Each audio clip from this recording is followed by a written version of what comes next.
Hello, welcome. My name is Mary Vandenberg. I'm a professor of systematic theology at Calvin Theological Seminary in Grand Rapids, Michigan. Our guest today is Dr. Matthew Lundberg, who is the director of the DeVries Institute for Global Faculty Development. And we are here to discuss his new book, Christian Martyrdom and Christian Violence. And I'm really looking forward to it. Matt, welcome. Thank you. Great to be here. Thanks, first of all, for writing this book. Well, thanks for reading it. I felt like it was a pleasure to read it, and it was a lot of new information for me, but really interesting. And I actually think it's a topic Christians don't really think about that much.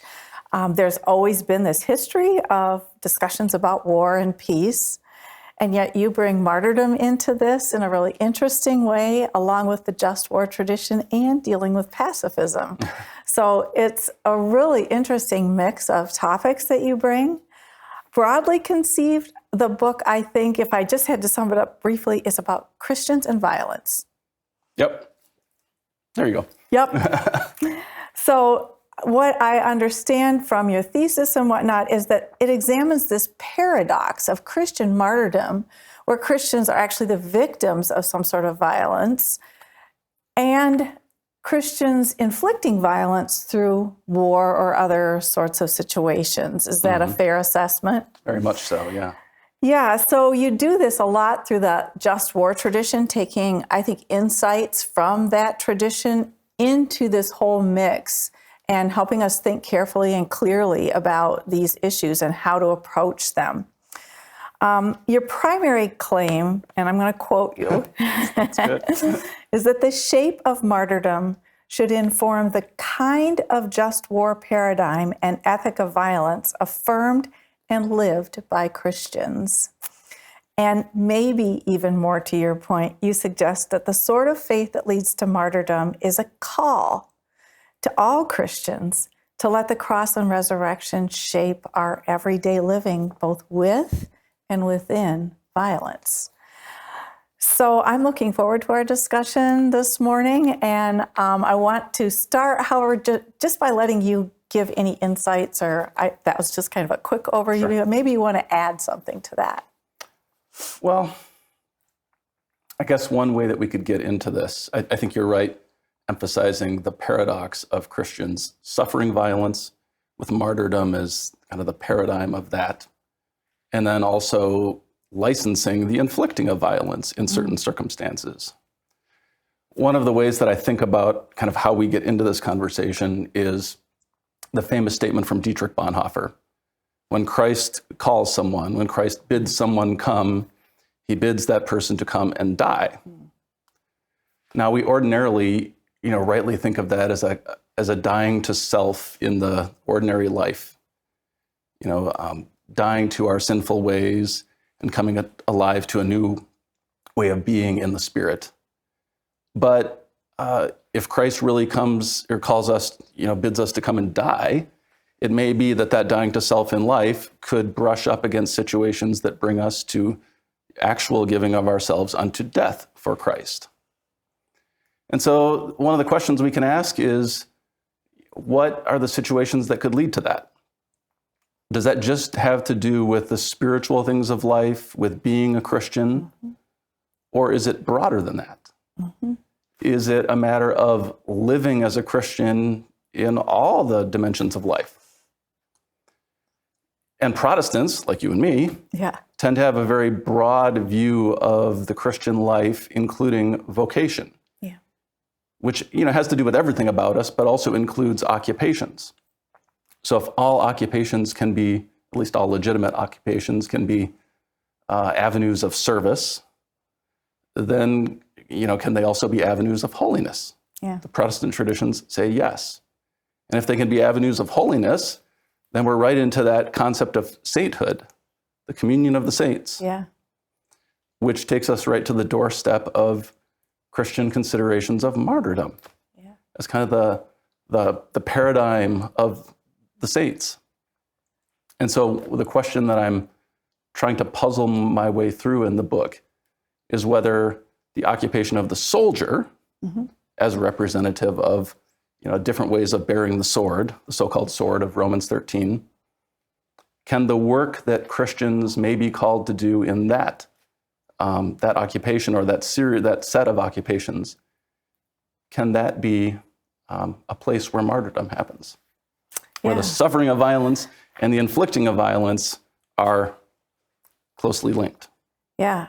I think that's one of the most interesting things in the book. I think it's interesting that you bring Bonhoeffer in and that famous line, because he, of course, ended up being called to die, really, not just spiritually, but really die under Hitler.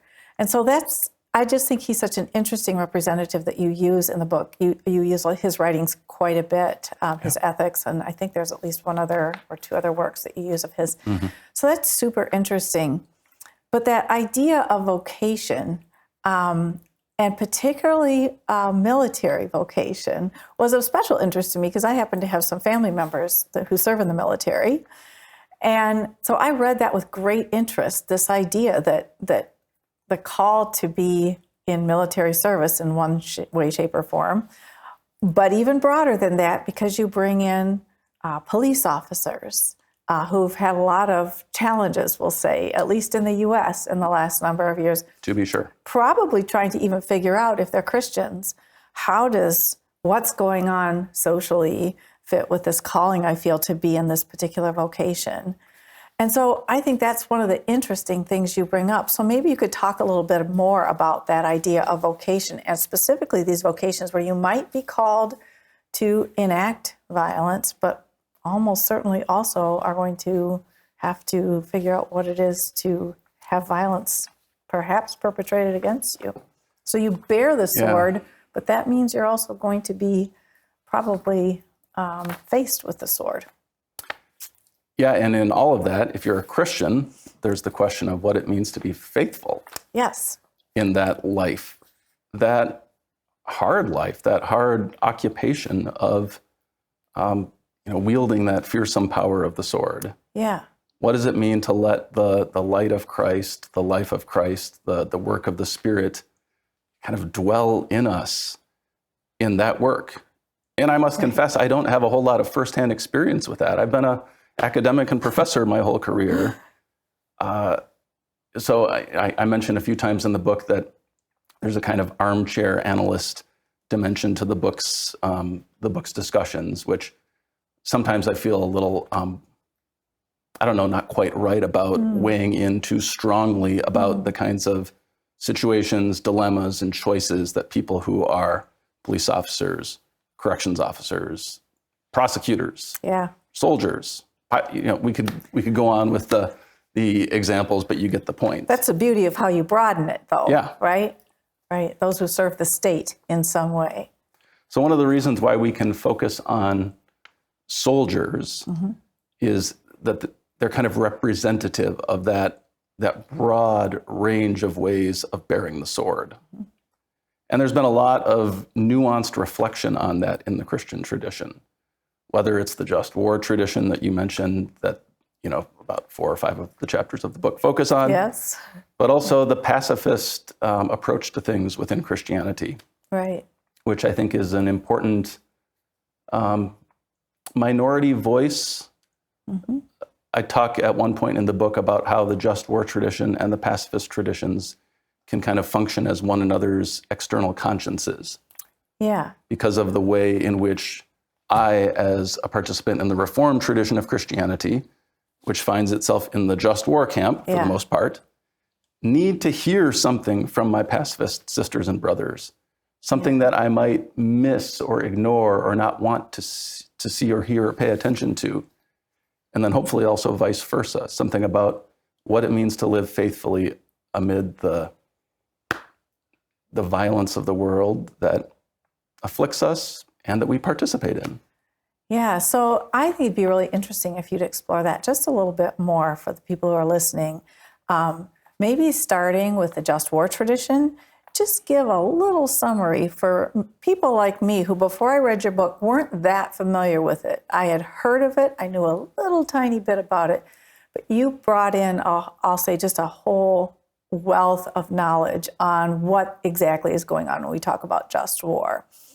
Both how do we go to war, what happens when we're in war, those things. But there's a whole lot there. And then we'll move to the pacifist tradition. And then I'd like to think about that intersection you talked about. Sure. Well, the just war tradition is older than Christianity. Its beginnings we can find in the ancient, Greek and Roman world. But it's something that the early Christian church kind of lives its way into when the church is trying to understand what it means to be responsible in the world and responsible for the world. I mean, it's a very gradual process, and there's actually a lot of debate about how it happens and whether the Christian church made a wrong turn. But, around the time of Constantine, that process accelerates a bit. The process of the Christian church kind of giving sanction to participation in certain forms of war. So, there's a lot we could say about that. But you mentioned in your question that if we're to think kind of analytically about the tradition, there's really two categories of considerations to keep in mind. Considerations about what it means to be justified in going to war, and then considerations about what it looks like to be justified or to wage war, to fight in a way that kind of remains justified or that is in accord with the demands of justice.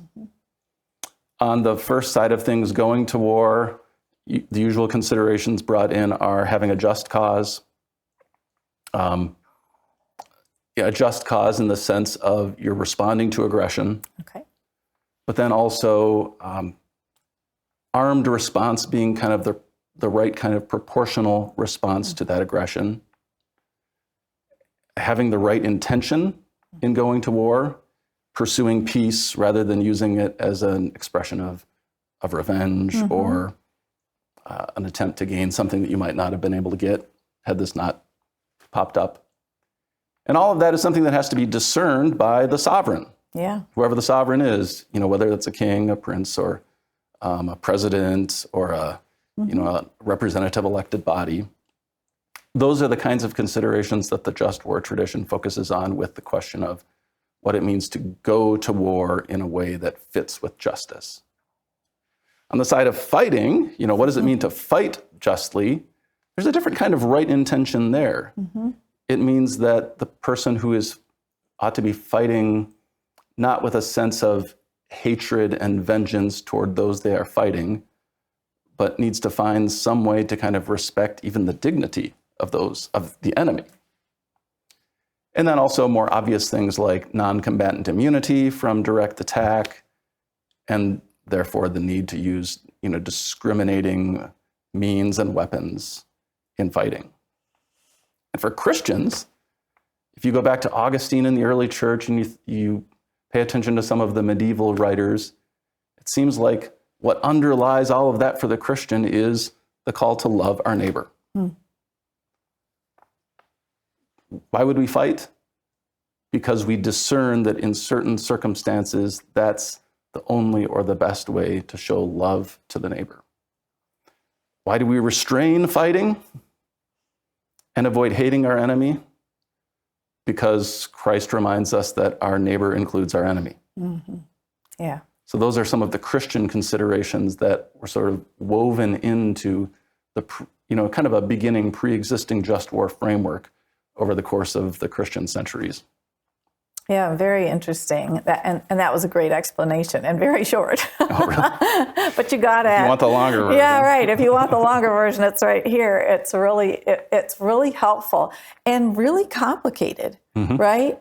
Those things are all difficult to discern, both individually and I'm sure our heads of state, insofar as they take those things into consideration.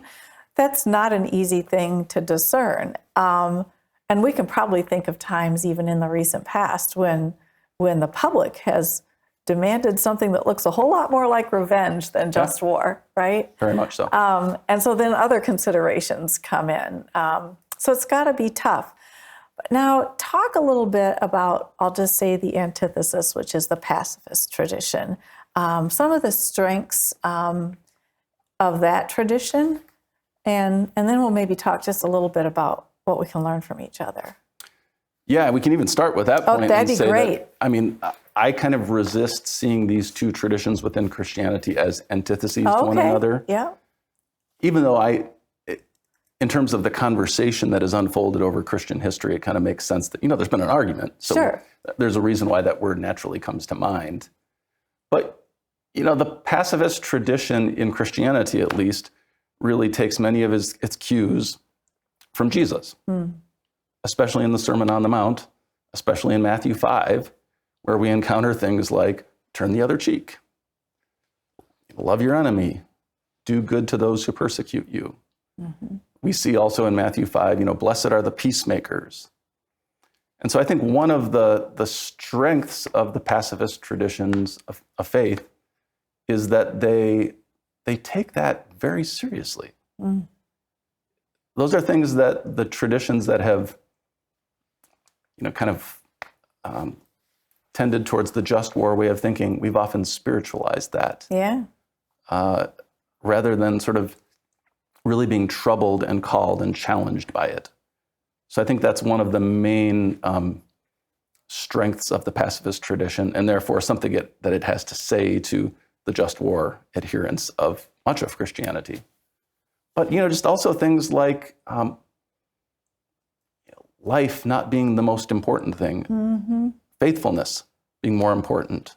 So in turning the cheek and loving our enemy and following Christ in those hard things, this sense that ultimately it's the power of God that will win the day, not the powers that we can muster for ourselves or for our country. So I think there are a lot of important insights and reminders there that I know I need to hear. Yeah. It's an interesting paradox overall that you're dealing with here in some ways. As you were speaking, I thought of Bonhoeffer, who in his book Discipleship actually hates the spiritualizing of those particular texts, as does Karl Barth when he writes about discipleship. Mm-hmm.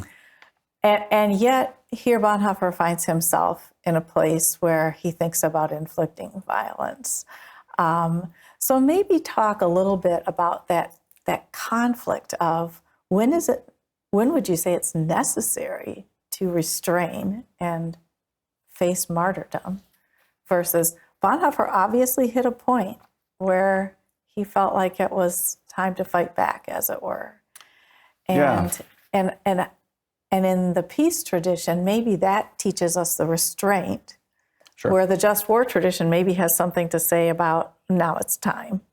Yeah, when there is serious aggression, you need to do something about it. Yeah. I mean, that could be considered one of the weaknesses of the peace church traditions. Sure. That it's one thing to turn the cheek for yourself. It's another thing to sort of require that someone else do the fighting. Right. Or to not help those who are in need. I mean, so those are some of the reasons why the just war camp has not, been persuaded by the pacifist arguments over the centuries. But with someone like Bonhoeffer, I mean, it's kind of interesting because in his book Discipleship and some of his earlier writings, he comes really, really close to pacifism. It looks like it. And some people will even describe him as a pacifist. Other Bonhoeffer scholars will say that he has a peace ethic that is consistent with the broad just war tradition. And so he gets to a point where he discerns that the tyranny of Hitler is something that demands action. Yeah. And he does some things, not some major things. It's not like he was the one, carrying the suitcase with a bomb in it, but did participate kind of on the outskirts of the plot to assassinate Hitler. But didn't make it obvious that he was doing this. He was eventually found out and arrested and then ultimately executed. So I don't know that he would have thought of it so much as giving himself up to martyrdom, but more as a matter of discerning what it means to be faithful to Christ in that extraordinary situation. Yeah. In fact, the way that Bonhoeffer tends to think about these things is that he wasn't sure what he was doing was right, or at least not unambiguously right. He felt like he had to do it to be faithful, but he would, I think, be the last person to apply the terminology of martyrdom to his own death. Yeah, I think you're probably right about that. And in some ways, I think he kind of exemplifies some of the various aspects of the difficulty of bearing the sword and recognizing love for neighbor and restraint at the same time. So it's kind of an interesting example of a martyr whose writings you call on in the book, and that makes it, I guess, even more interesting to think about as you think about Bonhoeffer's life. So if you put your book with Bonhoeffer's book, it's it's an interesting study in some ways of what maybe a martyrdom looks like. But what if we do one of the things that you say in the book and think a little bit? So we've got Bonhoeffer as kind of this example of actual physical martyrdom. But one of the things you ask about us is that martyrdom is an enacted theology, a lived theology, you say, and there we see the Christian life faithfully lived in the face of death. And that you take and apply really to all of us. In many ways, Christian formation.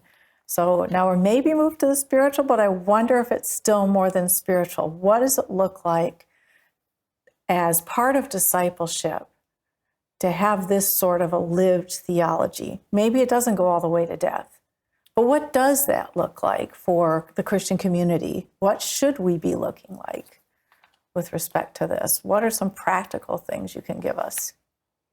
Sure. I mean, that's a big question that kind of takes us straight into the heart of what the church is all about, what the church is called to be doing.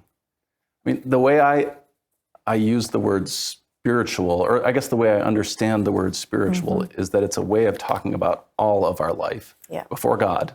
Right. Which, if it's about all of our life before God, it includes our relationships with one another and our relationships in the world, our presence in the world. So when we think about what the church's role is in people's lives, well, it really has to do with everything about people, not just their life of prayer, not just their inner thoughts, but their presence in the world, right? Their family relationships, how they inhabit their neighborhoods, the kinds of occupations that they get involved in, and how they get involved in those occupations.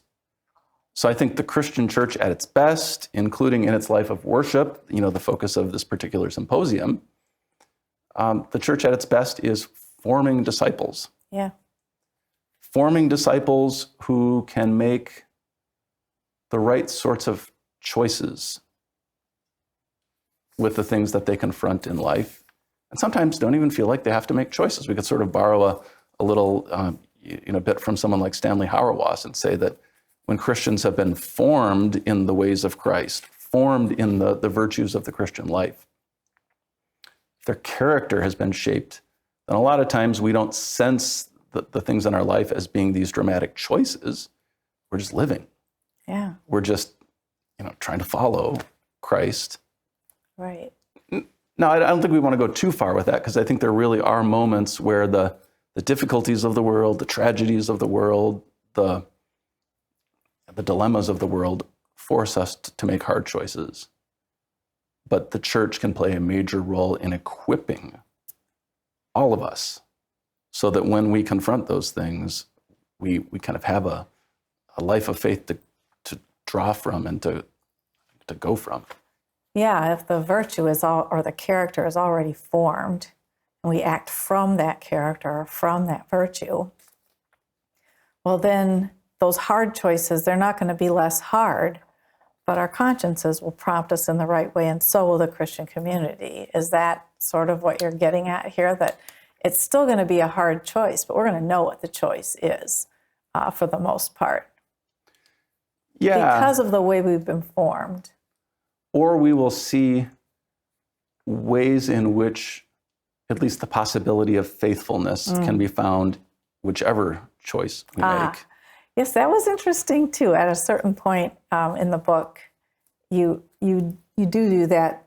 Hey, this is tough, and it might be that in this life we aren't going to know what's the right choice, but we still have to make a choice and trust that.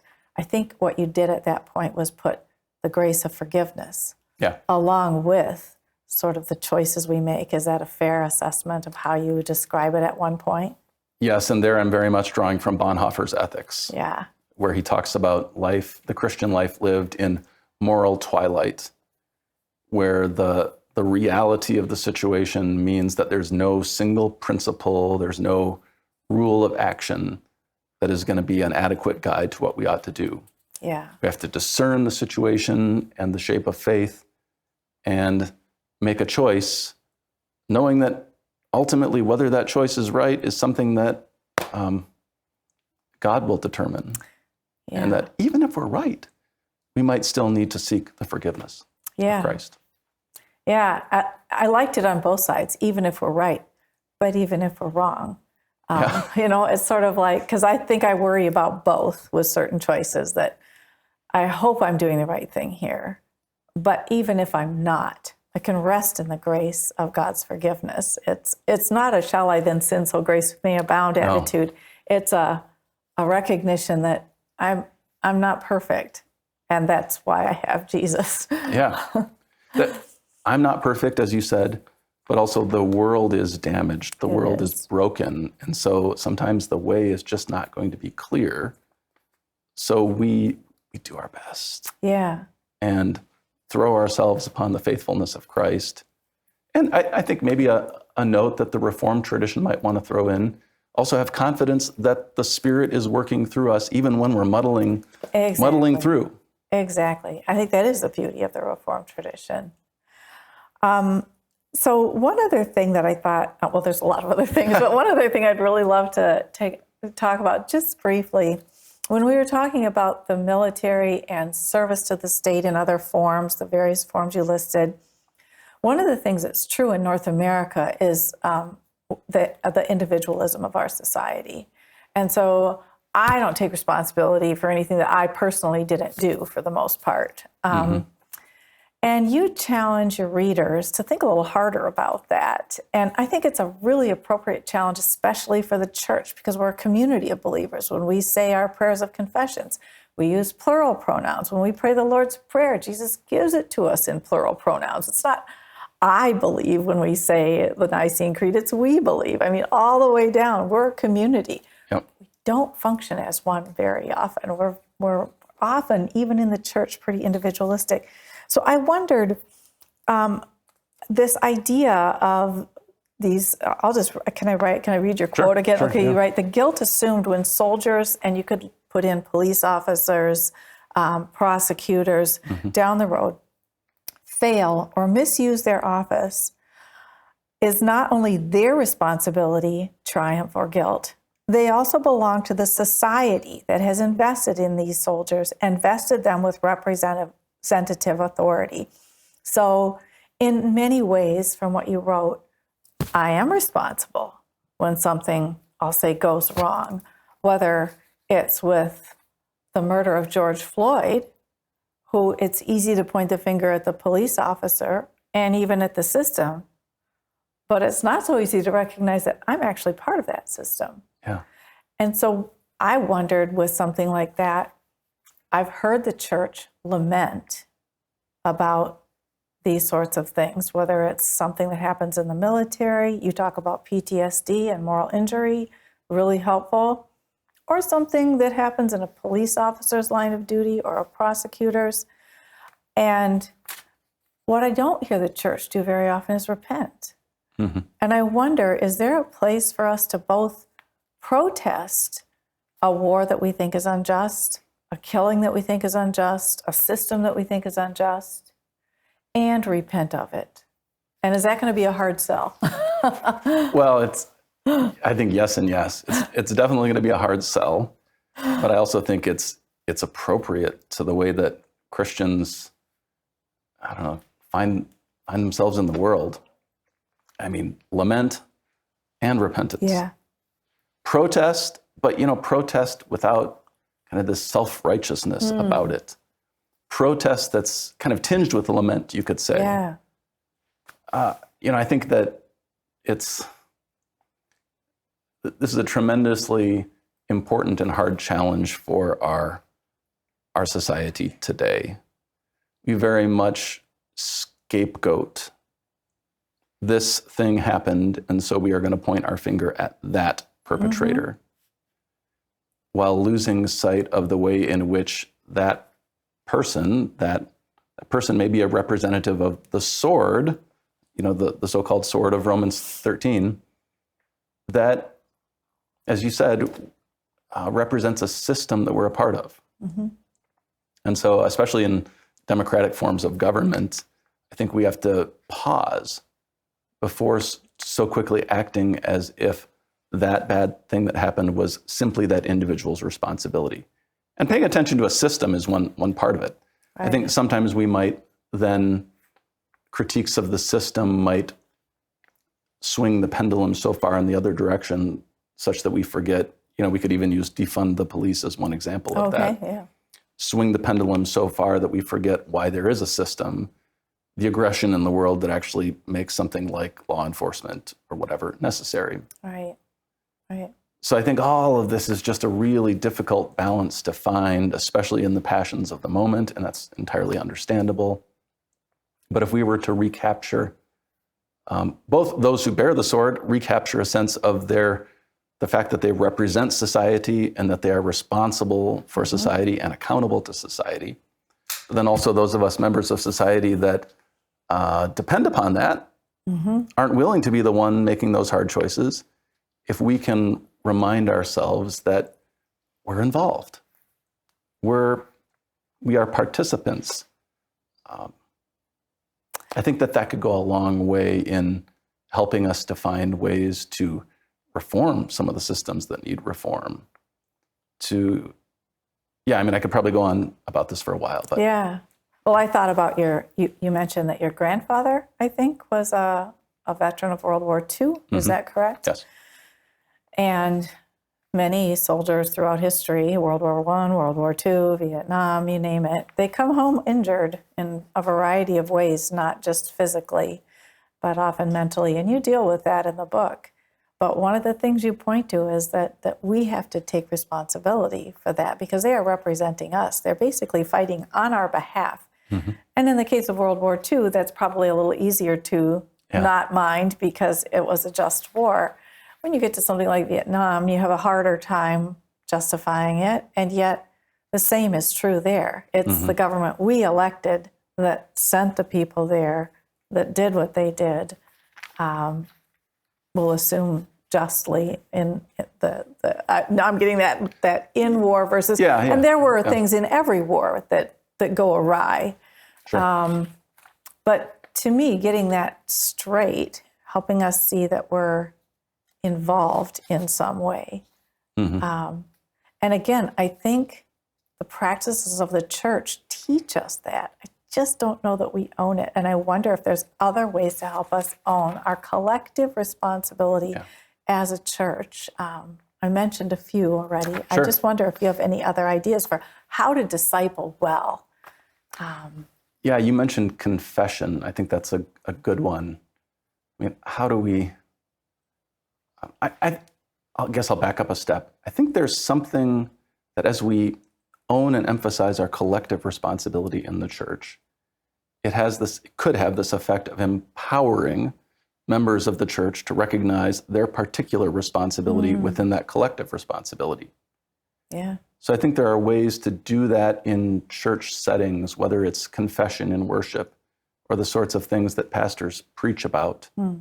Or even the rhythm of the liturgy throughout the course of the church year, but even in a single worship service. Yeah. Ways of reminding the participants that this act of worship is intended to empower a life of worship, which is related to a life of responsibility in the world. Yeah. And then there's things like the education structures of the church, whether that's adult education or even with children. Sure.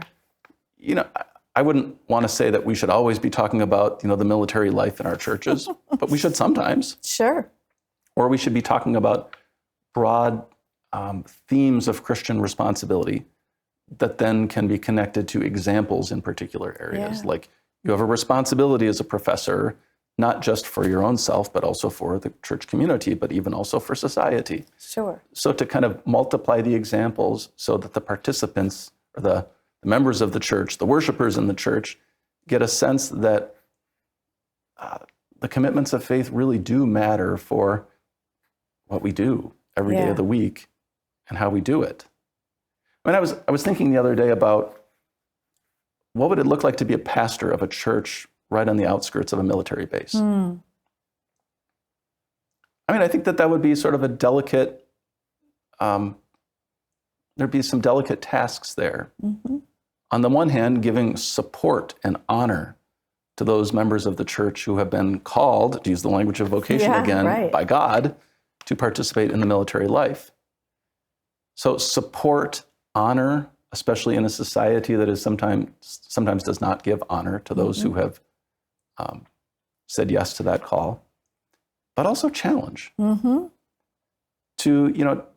on the one hand, there's honor because it's a call from God, but on the other hand, there's challenge because it's a call from God with responsibility to live it out faithfully, with restraint, with strength, but also perhaps with sacrifice. I mean, I'm probably not the best person to give lots and lots of specific suggestions about things that churches can do to kind of bring that into the life that they share together, since I'm a bit of an academic egghead sort. But I mean, hopefully there are a few ideas here that, there's lots of touch points within worship, and then in the way that worship spills into the rest of congregational life together, and then the way that congregational life spills into the rest of life. I think that's fabulous. And I think it's something that all churches need to, I'll say, consciously think of, because what you just said, that little threefold spilling, is what church is supposed to be and is part of discipleship. And sometimes maybe we just need to talk about it more, as opposed to assume, well, everybody knows this is how it goes. I think our time is almost up, Matt, so I'll thank you. But I first want to just say, do you have any just closing words about this topic, anything you want to add that's important? Well, you mentioned before we started the conversation that there are a lot of things in the book, and we weren't able to talk about all of them, which is totally fine. I mean, talking for a half an hour here. But maybe one last thing that I could say about the theme of martyrdom in relationship to the Christian life, or as lived theology that kind of opens our eyes to the shape of discipleship. When a Christian dies a death that we call martyrdom, something out of the ordinary has happened there. Something that has brought the choices of faith into kind of a moment of drama, a moment of difficult choice. And I think because of that, we sometimes get almost overawed by the martyrs, whether it's Bonhoeffer or some of the Christians in Roman stadiums in the early church. And we can almost act as if Christian martyrs are these perfect heroes, kind of out of touch, not really that closely related to the rest of us. They do something extraordinary, but we mostly live ordinary lives. So one of the things I'm hoping the book will do is to help people think about how that moment of martyrdom from extraordinary moments is intended to inform, when we call it martyrdom, the witness we can give in ordinary moments. And so that we can, as you're talking about, continue to be formed by Christ, sometimes through the church, into the kinds of people that can live faithfully in ordinary times, which can sometimes become extraordinary times. So I think that's really the function of the Christian theology of martyrdom, the way that it kind of reminds us of something in the Christian life that we need to hear. Yeah, thank you, Matt. Yeah, sort of a self-sacrificing ethos that culminates in martyrdom, perhaps, but that should be part of everyday life. Is that fair? Indeed. Yeah. Good. Thank you so much, and thanks for talking about the book, and thanks for writing it. Happy to do so. I hope lots of people take a look. Well, thanks. Thank you.